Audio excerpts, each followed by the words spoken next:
पश्चिम बंगाल की मुख्यमंत्री ममता बनर्जी की प्रतिष्ठा दांव पर लगी हुई है। जी हां, इसलिए हम ये बात कह रहे हैं क्योंकि पश्चिम बंगाल के भवानीपुर विधानसभा सीट पर आज उपचुनाव हो रहा है। आपको बता दें कि मुख्यमंत्री ममता बनर्जी का प्रतिष्ठा इसलिए दांव पर लगा है क्योंकि वहां से ममता बनर्जी का मुकाबला बीजेपी की उम्मीदवार प्रियंका टिब्रीवाल से है। पिछले दिनों हुए विधानसभा चुनाव में ममता बनर्जी की पार्टी तृणमूल कांग्रेस ने जीत तो हासिल कर ली थी, लेकिन खुद ममता नंदीग्राम सीट से चुनाव हार गई थी। उन्हें बीजेपी के शुभेंदु अधिकारी ने नंदीग्राम सीट पर मात दी थी। इसके बावजूद ममता बनर्जी पश्चिम बंगाल की मुख्यमंत्री बनी, लेकिन उन्हें 6 महीने के अंदर विधानसभा का सदस्य बनना है। ममता बनर्जी विधानसभा की सदस्य बन पाए, इसके लिए उनकी पार्टी के विधायक में भवानीपुर सीट से इस्तीफा दे दिया था, जिसके बाद इस सीट पर उपचुनाव हो रहा है। ममता बनर्जी की साख एक बार फिर भवानीपुर उपचुनाव में दांव पर लगी हुई है। हालांकि तृणमूल कांग्रेस से ममता की जीत को लेकर आश्वस्त है। उपचुनाव में मतगणना की तारीख 3 अक्टूबर रखी गई है।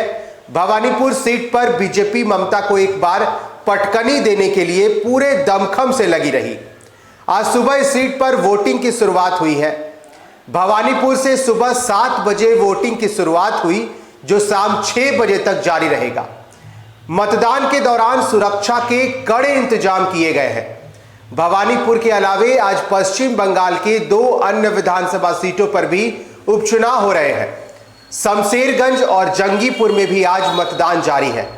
भवानीपुर में कुल 97 मतदान केंद्रों पर केंद्रीय बलों की तैनाती की गई है।